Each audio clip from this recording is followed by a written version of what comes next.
Hello mes soleils et bienvenue aujourd'hui pour ce nouvel épisode de mon podcast Haute Fréquence.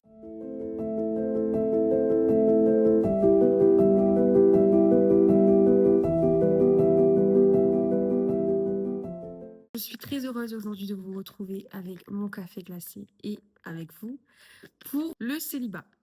Je vais vous raconter un petit peu mon expérience. Donc, moi, je prends le célibat comme quelque chose de positif, chose que je ne le faisais pas avant. J'ai longtemps cru que être en couple, c'était la clé pour être heureuse, que il fallait absolument que je sois accompagnée parce que je pense qu'il y avait une pression sociale et parce que aussi j'étais peut-être, et c'était pas peut-être, mais j'étais dépendante affective. Donc, pour moi, c'était impossible que je sois célibataire. Aujourd'hui, j'ai changé d'avis, sinon je ne serais pas là à vous parler du célibat. Et donc, on va approfondir. Est-ce que tu vis ton célibat ou tu le subis? Moi, personnellement, je le vis. Je l'ai longtemps subi, mais maintenant, je le vis et je suis très, très fière de moi.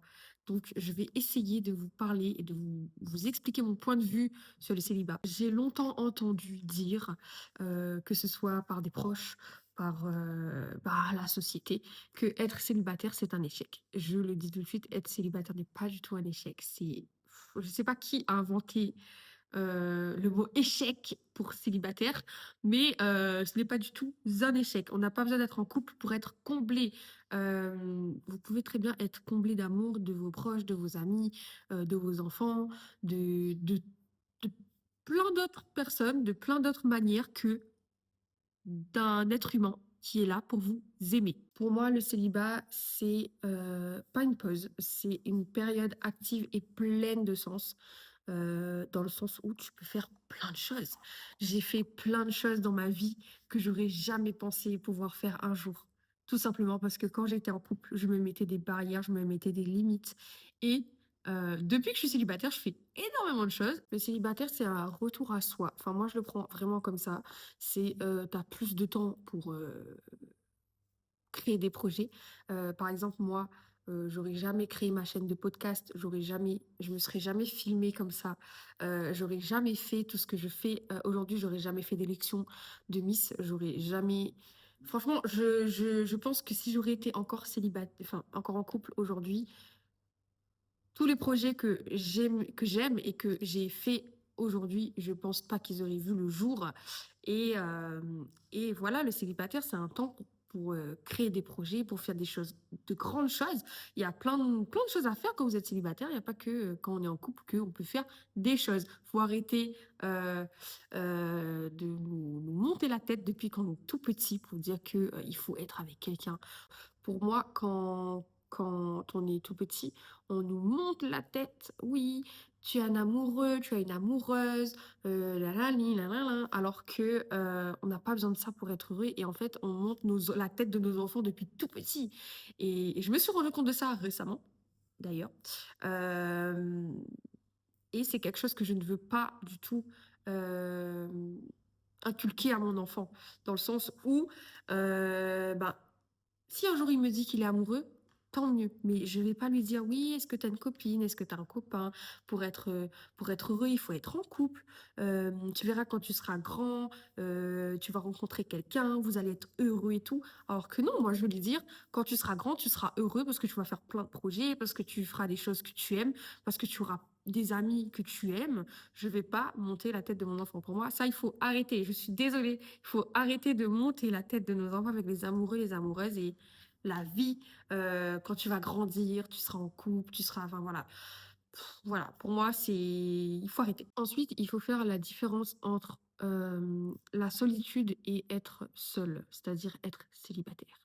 Il y a des gens qui ne choisissent pas d'être célibataire et il y a des gens qui le subissent vraiment très très mal. Et ça, je peux le comprendre parce que j'étais comme ça aussi avant. Je me suis juste remis en question et je me suis dit que c'est pas quelque chose de mauvais parce que pour moi, il y a pas vraiment de choses négatives dans le fait d'être célibataire. Au contraire, moi, je prends ça comme quelque chose d'incroyable. Depuis que je suis célibataire, je n'ai jamais été aussi heureuse de toute ma vie. Et je pense que ça se voit et que bah, mes proches l'ont vu. Et, euh, et c'est vrai que on peut avoir de la solitude parce que je dis pas que moi je suis célibataire, j'ai pas de temps où j'aimerais être avec quelqu'un ou autre. Il y a ce temps de solitude, mais il faut pas qu'il dure une éternité. Il faut savoir stopper quand ça commence trop à nous faire du mal. C'est sûr que un jour j'aimerais me mettre en couple, c'est sûr qu'un jour j'aimerais me marier, même si je dis le contraire. euh, c'est sûr, tout le monde, enfin je pense, je sais pas, mais moi, en tout cas, c'est quelque chose que j'ai subi très longtemps, la solitude. Et maintenant que je sais différencier la solitude et être seule par choix et par envie, franchement, je le vis très bien et je vis pratiquement plus de moments de solitude. Pour moi, c'est une reconnexion à soi. Donc, c'est-à-dire, tu prends du temps pour toi, tu prends le temps de comprendre ton corps, ta vie, tes pensées, tes émotions, et donc tu prends le temps de poser tes limites, ce que tu veux et ce que tu ne veux plus dans une relation. Et pour moi, c'est le plus important. Et franchement, c'est quelque chose qui m'a réveillée, je pense. Maintenant, je sais ce que je veux, je sais ce que je ne veux plus.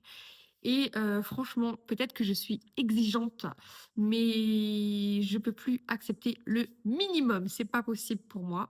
Et je pense que vous devriez faire pareil. Et pensez à vous, en fait. Pensez à vous. Euh, Apprenez à vous aimer avant de quémander l'amour de quelqu'un. Comme je le disais dans l'épisode 1 de mon podcast, s'aimer avant d'aimer quelqu'un, apprendre à s'aimer. Je sais plus c'était quoi le titre, mais voilà, il faut apprendre à s'aimer avant d'aimer quelqu'un et surtout, il faut s'aimer pour être sûr de ne pas quémander l'amour de quelqu'un un jour parce que je vous jure que ça fait extrêmement mal. Ça fait très, très, très, très mal. Pour moi, je pense qu'il faut sortir aussi de la pression sociale. C'est-à-dire, je m'explique. Vous avez sûrement vos familles, vos amis, vos proches, les réseaux sociaux. Comme je l'ai dit, depuis qu'on est tout petit, on nous monte la tête pour que on se case un jour. Pour moi, il faut arrêter et il faut stopper. Quand quelqu'un de votre famille vous dit, oui, ben, c'est quand que tu te remets en couple, ou vos amis, ah, c'est trop nul, t'es célibataire, là, là, là, là. Mets-toi avec quelqu'un, fais quelque chose. Pour moi, il faut arrêter. En fait, les personnes, c'est peut-être pas d'une mauvaise intention, mais les personnes qui font ça, peut-être que vous êtes ce type de personne, il faut arrêter parce que la personne, si c'est un célibat choisi, elle ne vous écoutera pas du tout. Je parle par expérience parce que moi, j'ai plein d'amis qui me disent tout le temps, on me charrie et tout, on me dit ouais, t'es tout le temps célibataire, tu fais rien, tu rencontres personne, etc. Oui, oui, c'est vrai, et c'est pas pour autant que je suis mal, c'est pas pour autant que j'ai besoin d'amour. Je suis aimée par la plus belle personne au monde sur cette terre. Pour moi, hein, c'est mon fils. Je n'ai pas besoin de plus. Quand je trouverai quelqu'un de bien, là, ok, je me poserai.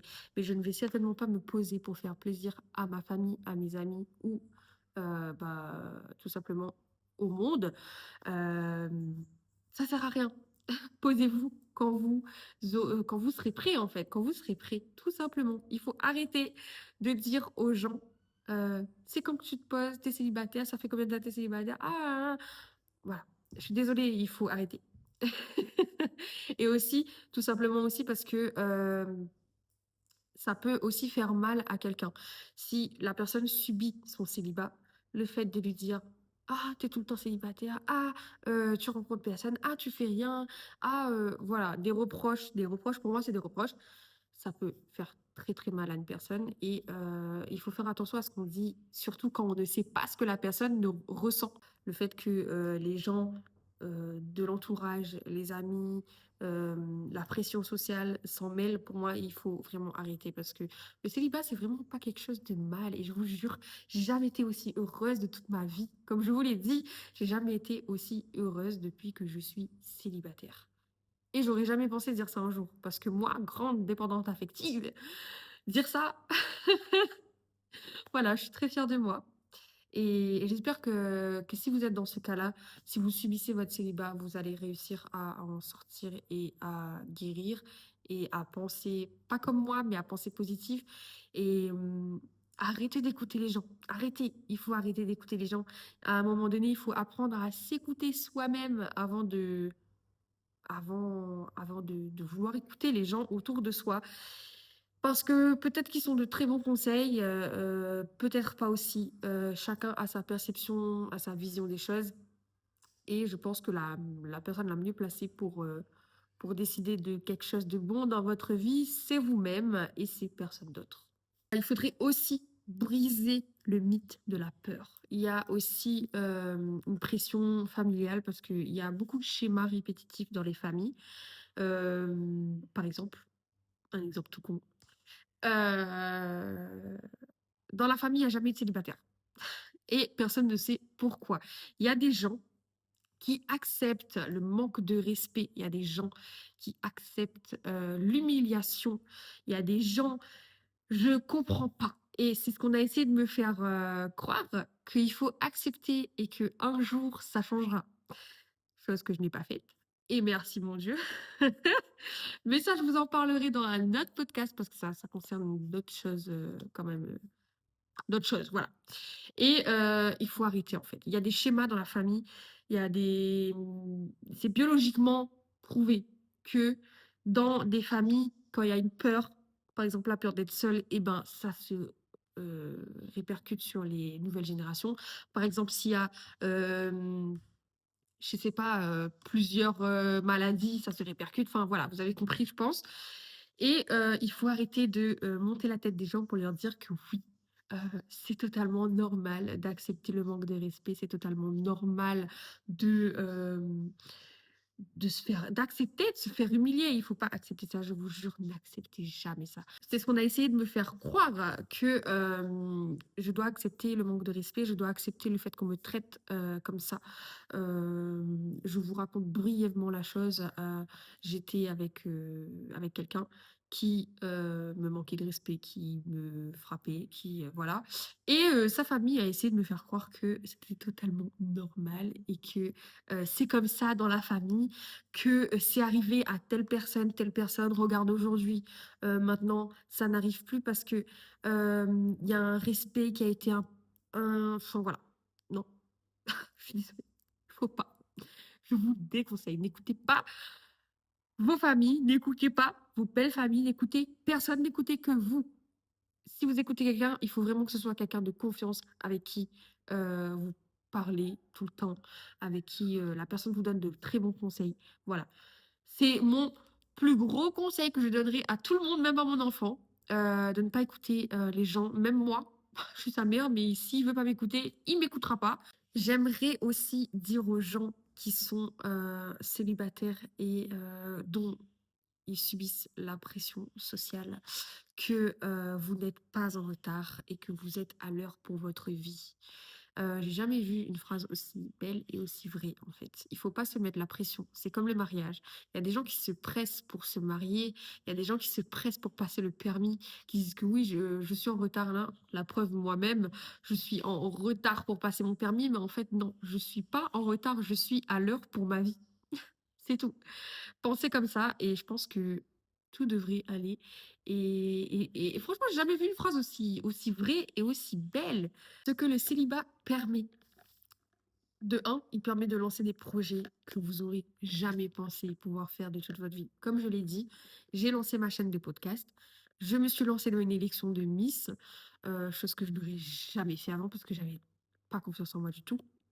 Mon podcast, je l'aurais jamais fait par peur d'être jugée. Maintenant, franchement, je m'en fous. Je fais ça pour moi, je fais ce que j'aime, c'est ce qui compte. Par exemple, aussi, j'ai pris des cours de piano, chose que j'aurais jamais fait avant. Je vous jure, j'aurais jamais fait parce que je trouvais toujours des excuses de oui, c'est trop cher. Et que bah, je me braquais en fait parce que j'étais en couple. Pour moi, c'était ça, hein, vraiment. Ça vous permet aussi de rencontrer des gens et de pouvoir discuter avec des gens sans prise de tête. Et ça permet aussi de voyager. Vous voyagez, vous rencontrez d'autres cultures, vous rencontrez des gens. C'est très enrichissant de voyager, de rencontrer des gens, de comprendre certaines cultures. Franchement, il y a rien de plus beau, hein. Et ça permet aussi, pour certains et certaines d'entre nous, d'élever un enfant dans la paix.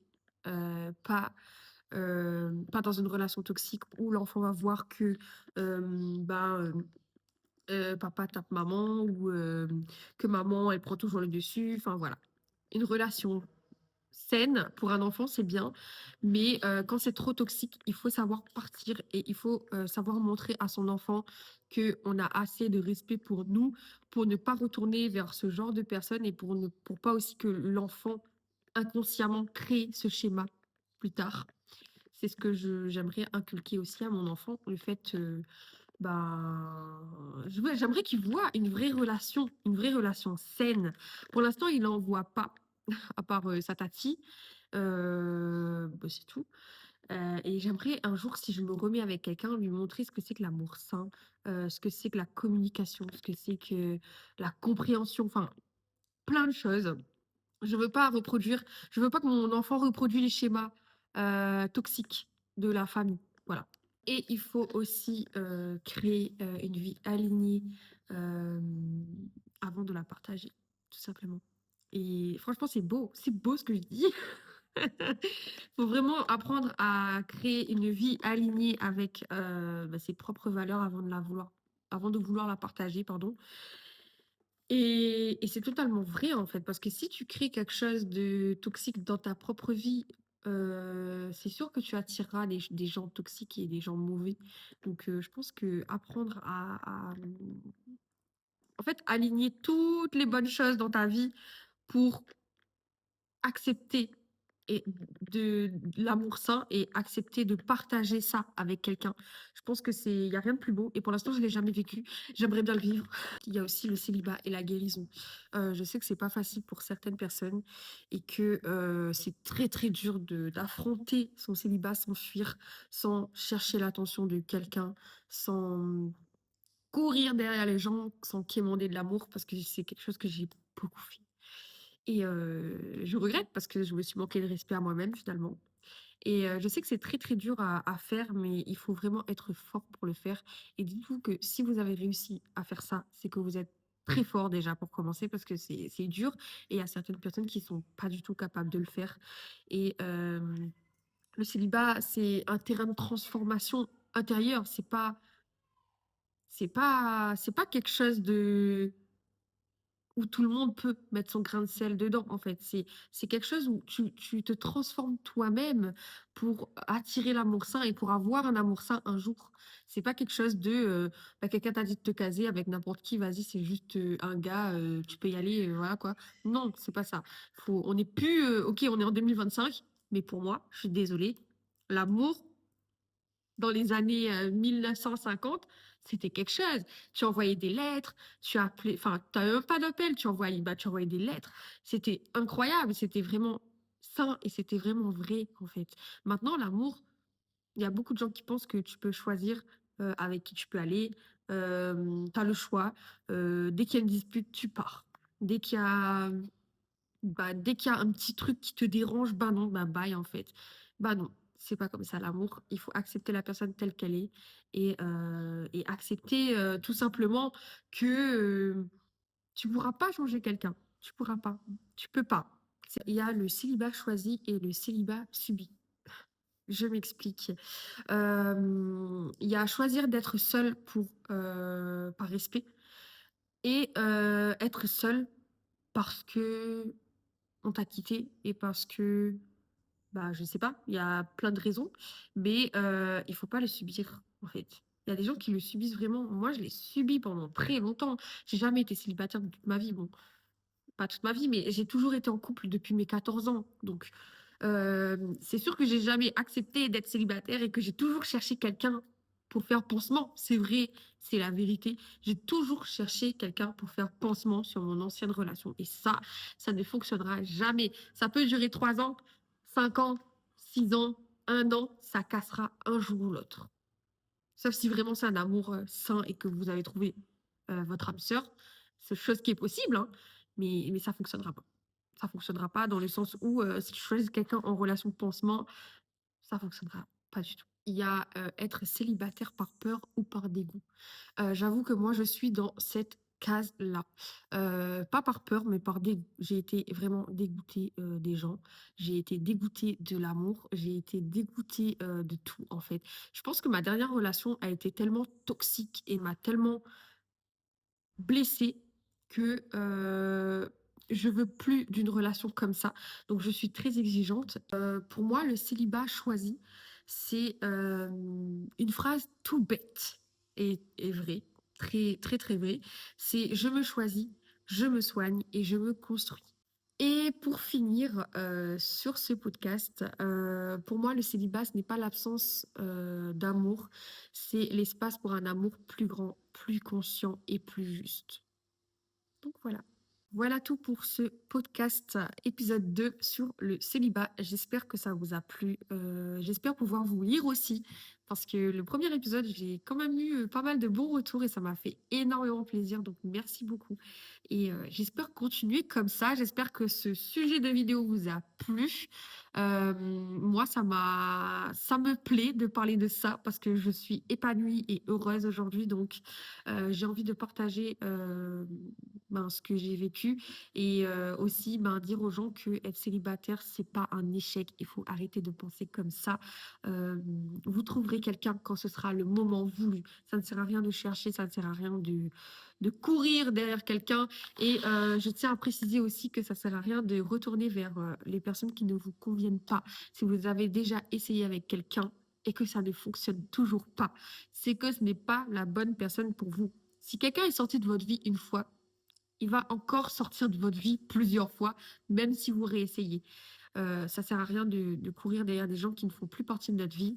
Et faut accepter qu'une porte se ferme pour qu'une autre plus belle s'ouvre. Et c'est sur ces jolis mots que je vous laisse et j'espère vous revoir très très vite. Bisous!